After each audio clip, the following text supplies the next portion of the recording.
Catus Maximus here. This time doing a review of Vevor's angle grinder based pipe belt sanders. So these are floating belt, non-backed belt sanders.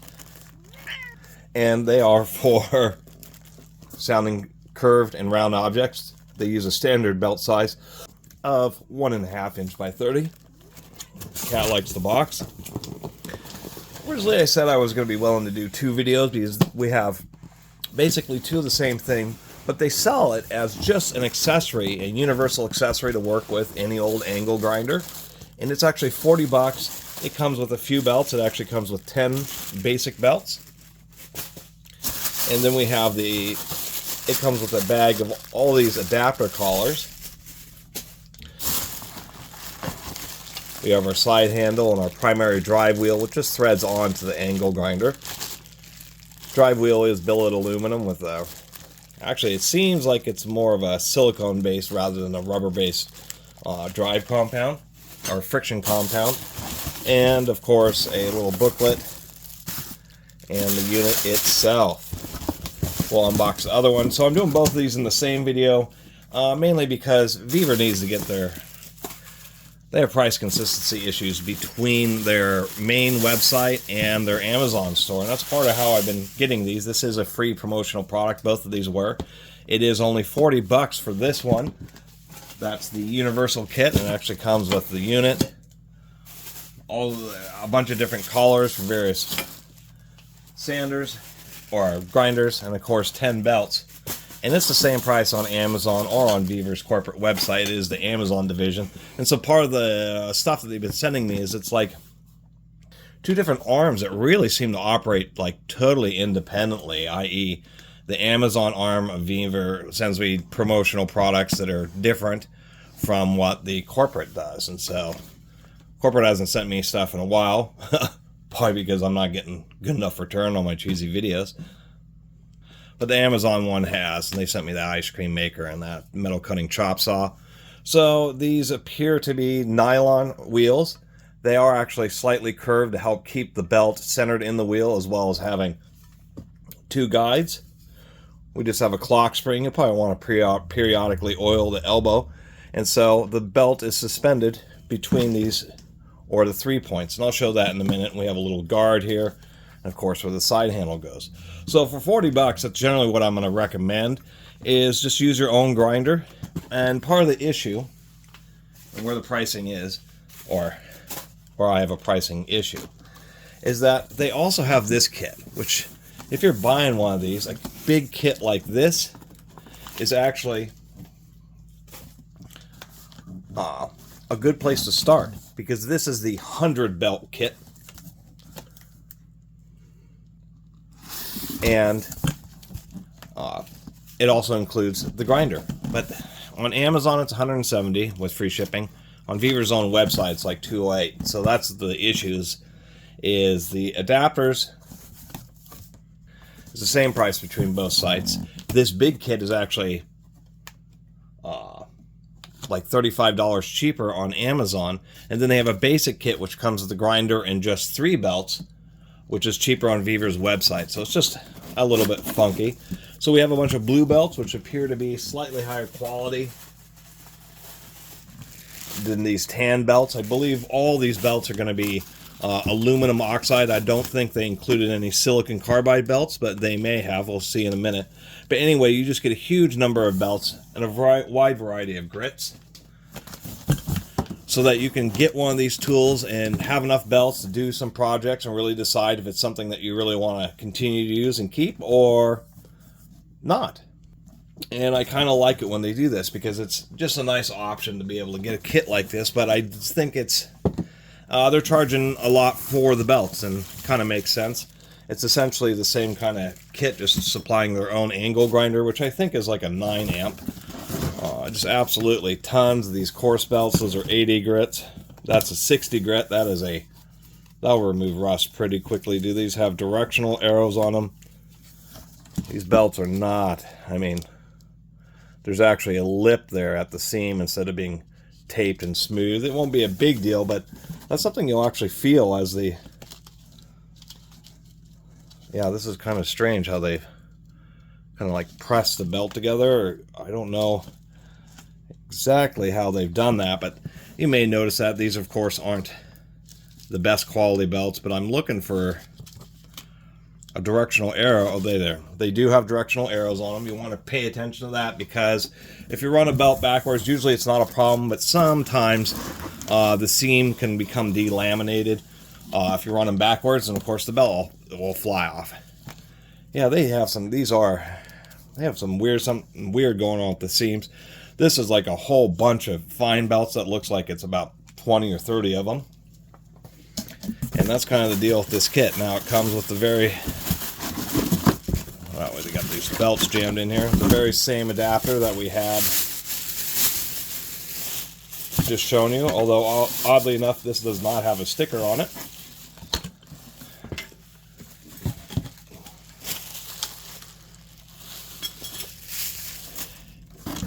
Get this out of the way.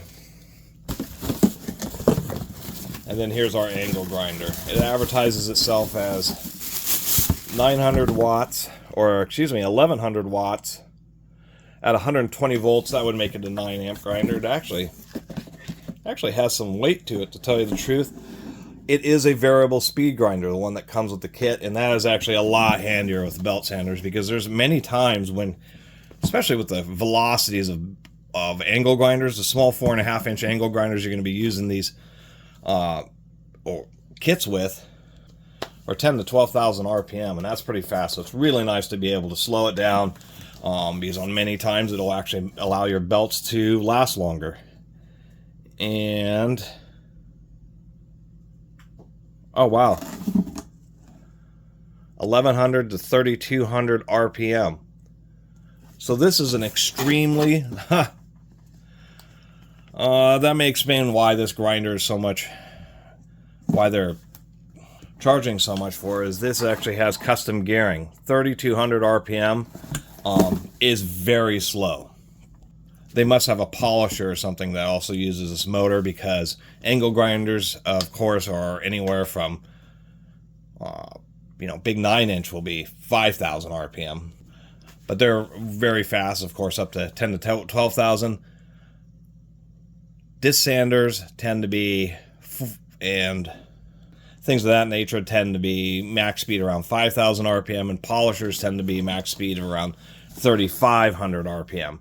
And so that's what this seems like, is it's geared as being a polisher. And they're including it with this belt sander kit, which is also saying something. Because if their own kit that includes the machine comes with a low speed 3,200 RPM grinder, then this one that they're shipping to send you for your angle grinder, one, you're going to get a heck of a lot less performance. Not only is this 9 amps, it's going to be, a third the RPM. This thing is going to put out 3 to 4 times the torque. So you could really lay into it as much as that 1.5 inch belt will take using a unit like this, where you're using even a pretty powerful 4.5 inch grinder. It's spinning way faster, way less gear reduction, so less torque. Plus those belts are gonna be screaming. And kind of glad I discovered that. Anyway, let me get me some of this junk organized. And so the sander arm $40 kit, I was noticing that it didn't have what this big 100 belt kit had. I couldn't figure out why the one that comes with the grinder, or I should say polisher because it's such low RPM, came with these steel washers. What those are the wear washers. So how this is set up is the belt tends to want to ride towards the inside, and are they steel on both sides? Oh, they're steel on both sides. So this is just a roller, and then they have these steel washers on each side. And so that's what's taking the wear of the belt wanting to ride side to side. And it comes with a couple extra ones. However, the $40 basic unit does not. Anyway, continuing, I did notice that since this is a polisher with its characteristic longer stem, these drive wheels are actually different between the kits. The one that's just the belt sander attachment does have threads close to the bottom, where the one that comes with the polisher just so the threads have just been machined out deeper. Pretty easy to set up. Put on the wheel. Actually, I was going to take a quick look inside this, but one thing I was noticing about the grinder is because of the direction of the grinder, you really want the belt to be throwing the material downwards, and so you're going to end up holding the grinder in the right hand side. I think they should have included 2 side handles, and I dug up a couple extra ones just to change the handling characteristics. As far as the polisher itself, we'll take a look inside. Chinese companies always really put cheap fasteners in tools that otherwise seem to have decent build quality. I'm sure this is going to be all ball bearing with helical cut gears. It does have a pretty tight spindle, you know, coming out of the box. We'll take a look inside.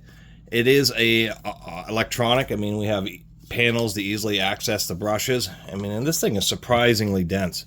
But one thing I noticed is I had accidentally left it on and I was fiddling with it, and I had plugged it in and thought that it didn't work, but it actually has, I don't know if it's called a dead man's cutoff, but it's definitely electronic, because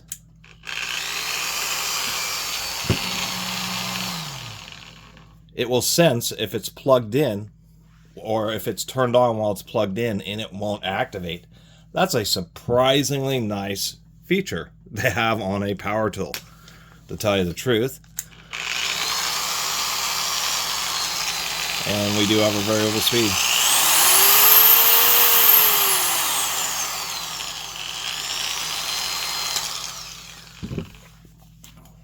So, nice safety feature. Figure we take a quick look inside the the drive unit is what I'll call it. I'm using the best screwdriver ever invented, the Nest screwdriver. It's surprisingly ergonomic. I like this little screwdriver. I don't know why I use it all the time, but I assume we have to remove these covers in order to pull this off. We have like little slots to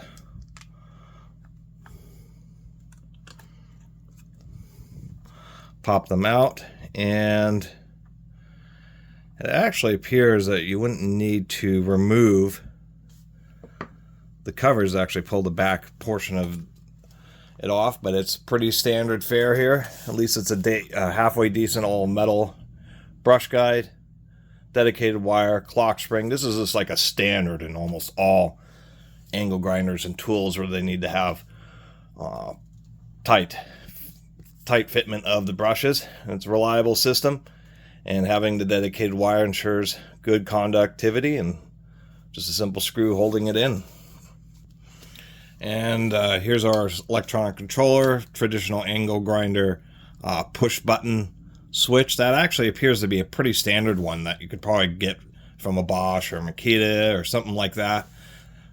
Considering most of those other grinders are already made in China, they're going to be using that same switch with screw terminals, so actually pretty easy to do the switch. Here's our speed controller, and I didn't see a polisher. The Vevor may have a polisher online, but this definitely is what it is. Besides the RPM, we have this little black box here. That's a Hall or magnetic sensor.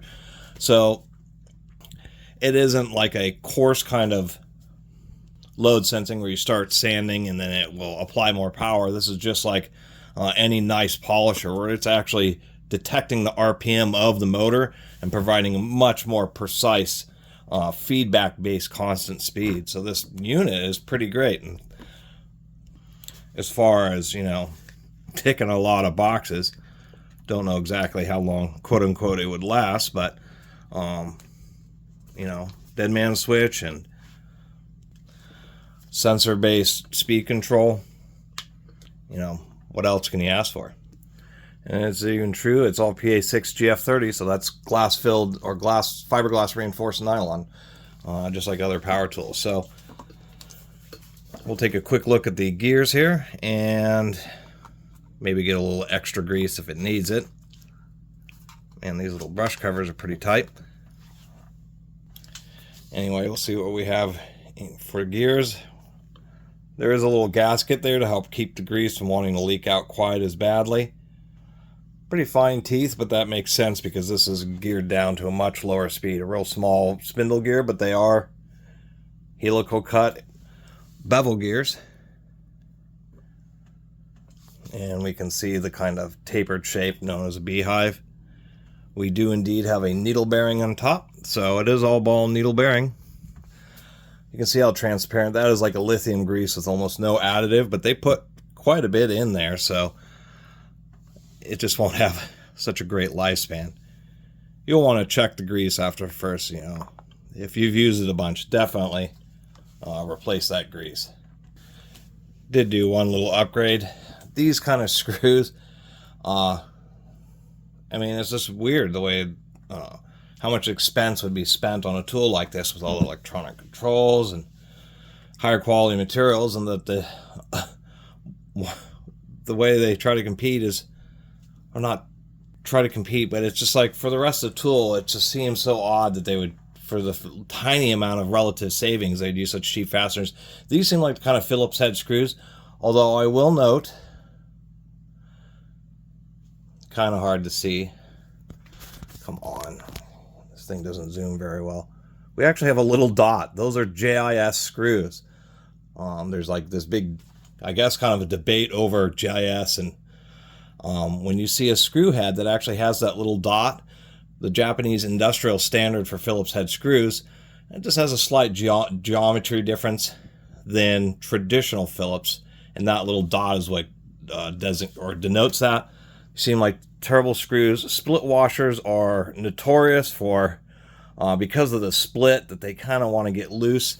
And something with the sander, you're not going to be checking this very often. And I've bought a lot of used angle grinders where this case has started to get loose. So what I did is improve the fasteners, put in high grade socket head cap screws.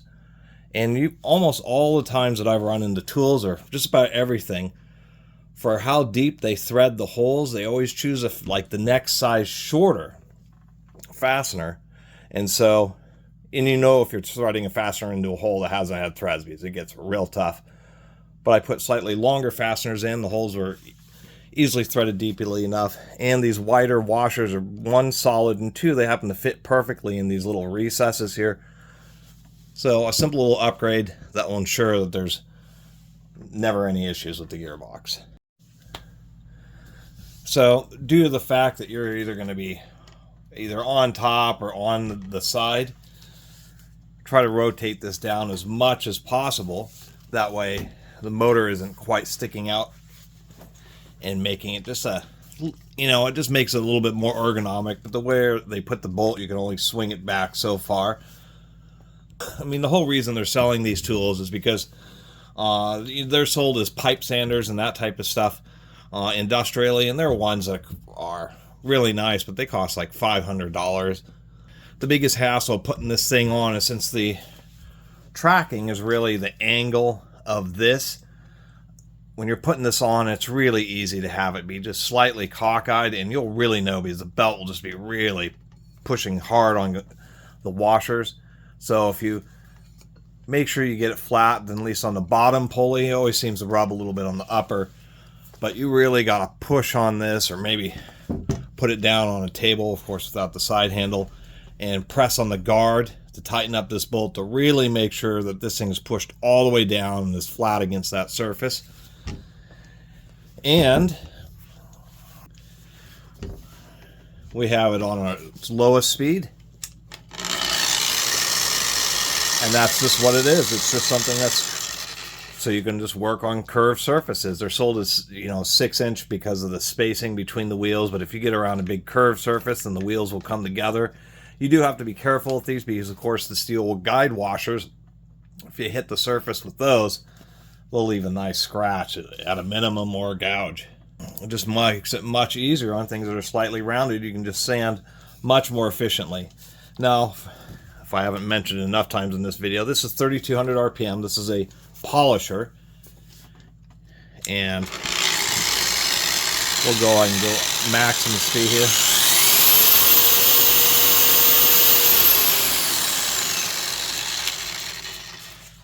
The belt is already flying at 3,200 RPM. So this kit that they sent me for use on angle grinders, I'm gonna dig up my Makita like 6-inch grinder, which is 9,000 RPM. So it's like a happy medium between the much higher speed ones. But I'll tell you what, just putting on this thing on just like a normal little Porter cable, I think this thing's only 6 amps, and it cruises too. This is one of those little 6 amp 12,000 RPM grinders. First thing, you're going to really run into burning it up because it's just such a low gear ratio, and so that's one thing you're asking for. Because even versus flap wheels, that's a very limited amount of surface area you're working with. If you're sanding a large piece of wood or metal that's a curved surface and you have like a whole bunch of surface area, that is a lot of engagement and a lot of load. It takes a lot of power to drive that, relative to like a little flap disc on a 4.5-inch grinder, and you're just going to be running the motor hard and it will burn up. The second thing is, I think that's dangerously fast. I mean, if anybody's ever worked with big belt grinders for knives and manufacturing, you know, stationary, vertical, or horizontal belt sanders, any type of belt sander, one thing you will notice is the belt isn't flying around like 200 miles an hour. So on a normal grinder, besides the other mentioned issues, the belt is just moving so darn fast that you're going to have a high likelihood of burning the surface, generating massive amounts of heat. So I think that it's kind of ill-fated for use on grinders just because the belt speed is going to be just so darn fast. If you happen to have a polisher, then that's a different story because it's geared much slower. And so maybe get a Harbor Freight polisher and then one of these Vevor adapters. So anyway, 120 grit belt, pretty rusty edge on this old metal milk crate. This is the lowest speed, but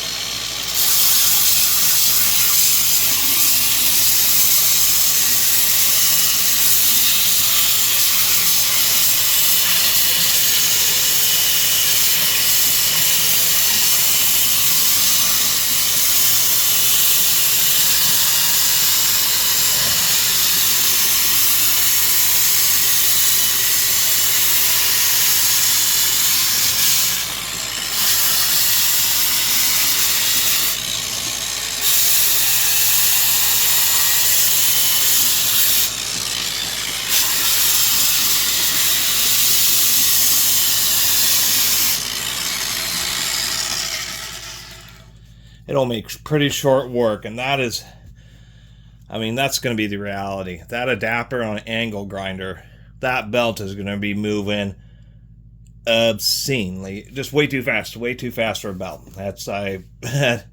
I'm glad I got both these units because that's really going to be the reality. Otherwise, trying to do a curved surface, I didn't even have that much surface area engaged. You could already hear it loading up the gears. So pretty much a must to use a polish or something that just has a better gear ratio. Other than that, you know, pretty handy. And really the big deal is, like, especially on a piece of wire like this, you know, you're kind of like, you know, using either a wire brush and an angle grinder, kind of going along at an angle to get all the sides, where just something like this just wraps around so nicely. If you get closer to the wheel, it'll kind of hook a little bit. So on something small like this,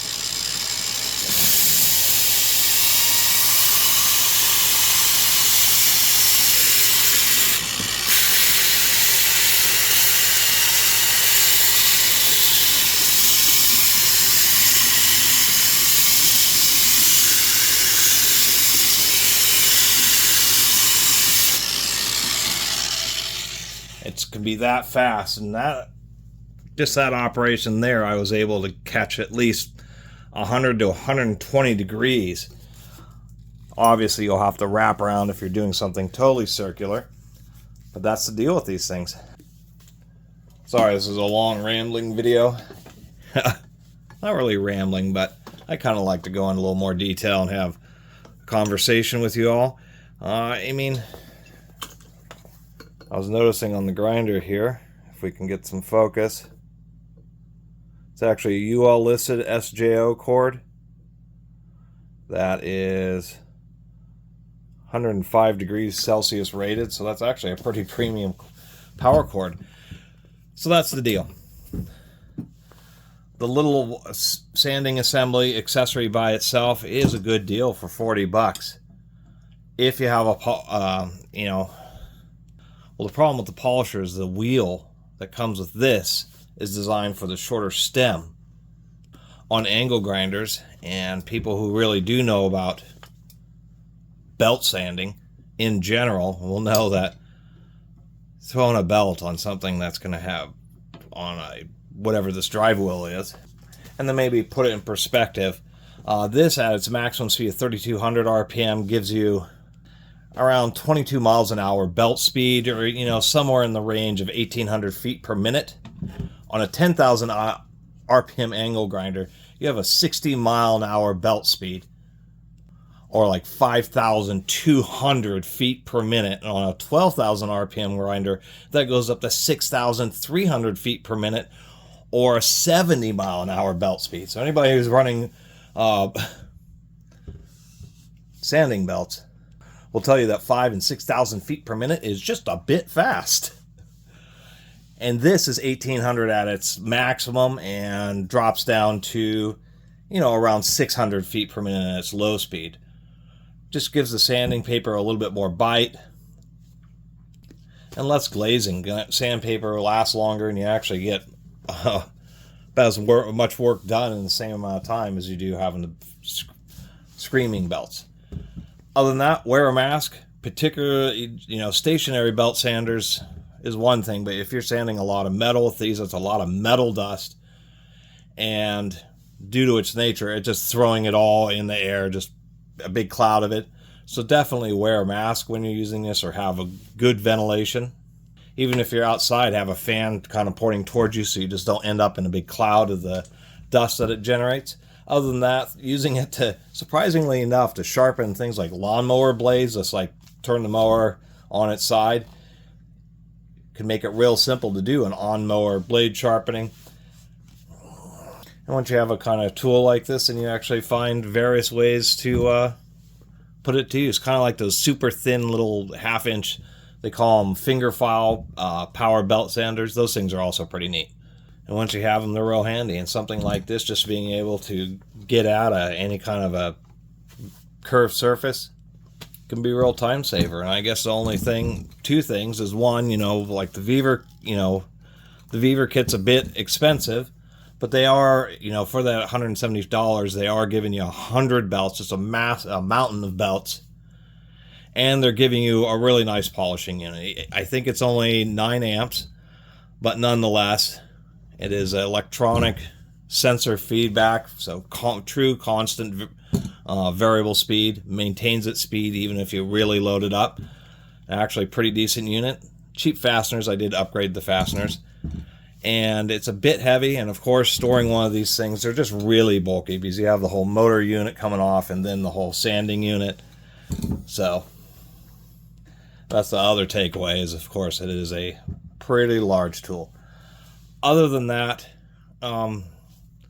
it's a competitive product, especially considering that, you know, a professional one's going to cost 3 times as much.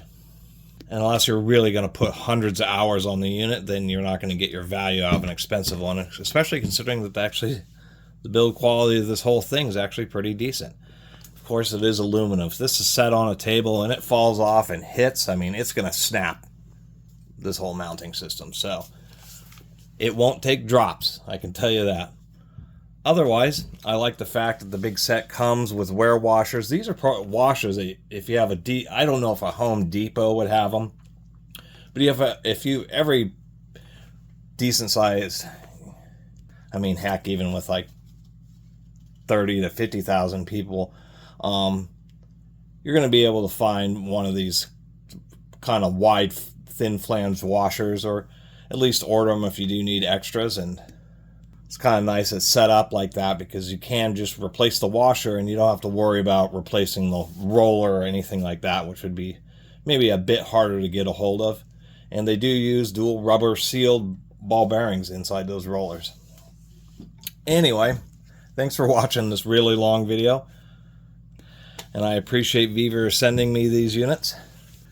I doubly appreciate it because after realizing that putting one of these on an angle grinder, even a variable speed, I mean, a 9,000 RPM Makita is going to be, at its slowest speed, it's probably going to be 4,000 RPM. It's going to be, you know, a 9,000 RPM Makita grinder is going to be faster at its lowest speed than this will be at its highest speed. And it's just, the belts are moving way too fast. And that fact that if you drop it, you know, this arm is so, I wouldn't say, you know, it just wouldn't survive. What I'll end up doing is just keeping this thing as parts or as a replacement as things potentially wear out. And one last thing to mention here is that if you already have like a polisher you want to put it on, knowing that you'll get the angle grinder optimized wheel, this bore is just a 5/8 bore, 600, I think it's a little oversized, 630 thousandths, which would be the size if you just took a 5/8 silver and Deming drill sold at any hardware store and just drilled some of these threads so they'll fit on the longer spindle. Remember, that was the difference, is this one just had the threads were drilled a little bit deeper to make up for that blank space on the longer spindle. And that's all you'd have to do here is just take a 5/8 silver and Deming drill and then just take out the threads for about 3/4 of an inch, because this is threaded all the way through. So and that'll be an easy way to convert this to be compatible with one of those spindles. But as far as I've known, and I have some pretty old belt sanders, more than half-century old belt sanders, is that drive wheels, surprisingly enough, last forever. I mean, I think only once or twice I have ever seen like a degraded drive wheel on any type of belt sander of any style. They just seem to last forever. Anyway, see you next time.